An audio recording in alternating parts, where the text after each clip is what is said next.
How you doing, everybody? This is Elisha Hall coming to you for day number 4 of my self-actualization experiment.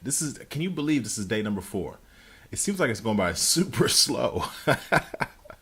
But would you believe I literally just got a phone call from my accountability partner, Walter Whitehead. That's my boy. We've been partners now for I think like 2 years. Accountability, like hardcore accountability partners. And one of the things we were actually just talking about was the importance of goals. That the one single thing that everybody that's successful has in common is they set goals. It doesn't matter what country you're from, what race, what ethnicity, what gender, everybody that's successful, they set goals. And even though they know that they don't accomplish all their goals, it's just something that about setting goals and striving for something greater and better. That's what happens when you set goals. And so but then that accountability piece is powerful. When you have someone that's pushing you, that's saying, hey, did you accomplish that goal that you said you were going to hit? Did you do this? Did you do that? So this is a beautiful partnership that we have, a beautiful partnership. As you know, with my organization, Hall to Success, we are stronger together than we are separately. And as I say with a lot of my videos, it's important that we walk down that Hall to Success together. But for my self-actualization experiment, that accountability piece is powerful. That's actually one of the reasons I'm doing these videos, is because of the accountability that I put out there on social media of making sure that I'm going to do this consistently every single day for 21 days. That's powerful because, it's easy to say I'm going to do something and just not do it.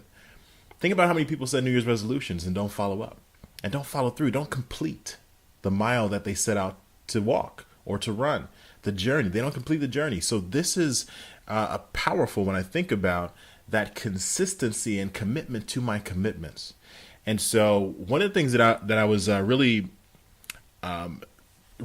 rotating through my mind as I was going through my process today, my morning process, was the way the brain works, how our brains are like computers. And what this process is doing for me is the whole idea of reprogramming the computer. So I'm reprogramming my brain to act a certain way, to act in a way that's going to get me the best results possible. And I was thinking about this. See, one of the things that I do when I go out and I get my body moving, when I get up and I get my body moving and I'll go out, whether it's like for a quick walk, like a brisk walk to get my heart rate up, not trying to break a sweat or anything. Sometimes I do, sometimes I don't, but I just want to get my heart rate up, get the blood pumping. And I'll say affirmations while I'm walking or a light jog or something like that. And I'll say things like, I'll actually say things like, successful people are attracted to me. Wealthy people are attracted to me. God's wealth is circulating in my life. I am powerful. I persist with confidence. I am abundant. I am generous. I am grateful for everything that comes my way. And so when I say things like that, it's not about, just positive thinking, whatever. It's not just positive thinking that's going to create the kind of life that I want. Because, let's keep it real. You have to actually put in the work. If I tell you, hey, you know what, go over to your kitchen and where, the dirty dishes in your sink, go over there and close your eyes and say, the dishes are clean, the kitchen's clean, the kitchen's clean, the kitchen's clean. It's not going to work. You got to actually roll up your sleeves, bust some suds, and put in some work. So it's not about positive thinking changes everything. But it is about reprogramming what I focus on. And we can literally change what we get in life by changing what we focus on. And think about it like this. Have you ever got a car and then after you got that car, it was like you were seeing it everywhere. You were seeing the style, the color, you were seeing that car everywhere. And because now your focus has been shifted. It doesn't mean there's more of those types of cars out there. It's now your focus is shifted. See, the brain takes in so much information, it has to filter out a lot of things. It's taking information through what we see, through what we hear, through what we smell, through what we taste, through what we feel. And so we actually have to, it's this thing in our brain called the reticular activating system that filters out different things that just goes into our subconscious, but the things that we focus on stay in our conscious mind. And so when we think about creating the life that we want, the reason I say those kinds of things in my affirmations as I'm walking and repeating those things because it shifts what I focus on. There's 2 ways that I really like that have been powerful in helping me shift the way I think. That's one of them. And I work with the other one with my other groups, with my mastermind groups and my online groups and the groups that I work with. But this process is powerful. I actually used this when I got my parents their car, and I'm actually in the process of doing this right now for the house that I don't know if you follow me on social media, but you saw my thing right now is to buy my parents a house. My parents are amazing people. I mean, you're talking about not just raising myself, my brother, and my sister, 3 kids, but then going back and adopting 5 more. Powerful.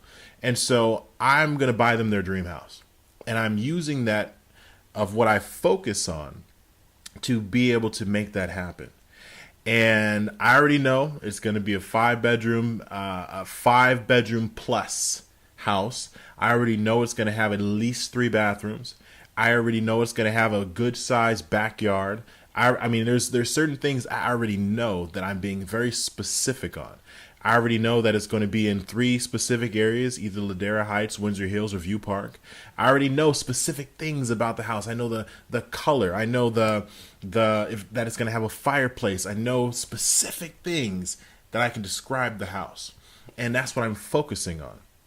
And so in thinking about my morning process and shifting the way I think, during my prayer, during the meditation time, it kept going through my mind about how I'm reprogramming the computer, how I'm reprogramming this computer up here, and how we should all reprogram our computer based on who we are, based on our purpose, what we want to accomplish, what makes us happy. See, they actually say our brains have, by age 21, our brains have enough information to fill the entire catalog of all the Encyclopedia Britannicas. By age 21. And if that's true, then that means all of that programming that's up here is things that we've learned from our parents, from teachers, from all these other outside elements before we were really adults and could think for ourselves and could actually make decisions and mistakes for ourselves. Sure, I mean, there are a lot of things that we did when we were young, but we think differently as adults. So we have to replace and reprogram some of the old ways of thinking, some of the old ideologies, some of the old philosophies. Even the way our parents raised us about society, about the economy, about jobs, about money, that was how they were raised by their parents. Those things don't necessarily apply today. I mean, when our parents were coming up, most of them could live off of, especially throughout, not just throughout the United States, but especially in California, New York, they could live off of one person's income, the other person be a stay-at-home parent, and they'd be good. Now, especially in California and New York, you got to have 2 incomes. Did you know that when the downturn in the economy happened in 2008, they actually said marriages decreased because people couldn't afford to get divorced? It's crazy to think about that. So the world that we live in right now is completely different than the world our parents and grandparents lived in, but we still have some of the programming from our parents and grandparents. And we live based on what they've taught us, but our world is completely different. Society's different. The economy's different. The world is different. And so this is the way that we can truly actually create our own personal economy and not do things and move based on what's happening through outside elements. But when we reprogram this and we're able to actually focus on different things and get the things that we want based on what we focus on, that's how we can literally shift our life in a moment. And so that's where my mind was going when I was going through my morning process today. And the interesting thing about that is when Walter called me as my accountability partner, and we just had a strong conversation about not just goals, but even like setting business plans. If you don't have a business, creating a life plan, doing it once a year. Because even if we don't accomplish everything on that plan, it's still we're planning out our life to have progress, to move forward, to accomplish more things, to help more people, to do greater things. See, I can say that, things like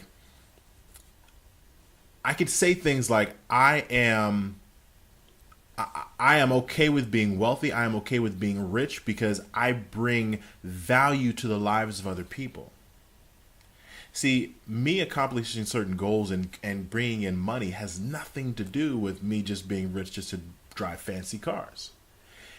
I know that myself and a lot of you watching, that you would make a better millionaire than you would a lower class citizen. I'm telling you that right now. I already know it for a fact because a lot of you have big hearts. A lot of you, by default, if you had an extra $100,000 in your bank account right now, there's a good portion of it that you'd probably use to help people. You know, it doesn't mean you're just going to give a bunch of it away. I mean, all of it away, but there's a decent amount of that you're going to use to help people, whether it's donating or for a specific cause, or tithing at church, or using to help in a certain way, or whatever, or just specifically buying things from organizations with philosophies that you believe in. You would make, and you make a better millionaire than you would a lower class, even a middle class citizen. I mean, I want you to think about that. I really do. I want you to think about that, because what happens is, thinking is something that a lot of people don't do anymore. A lot of people regurgitate information. A lot of people consume information from outside sources, whether it's TV, whether it's parents, whether it's whatever. And then we've learned something. Now it's up here. Now it's knowledge. And then we just regurgitate that at a specific time. When we're having a conversation with somebody, when we're, needing to do something, when we have to make a decision about an opportunity, we regurgitate information of something else we've heard, versus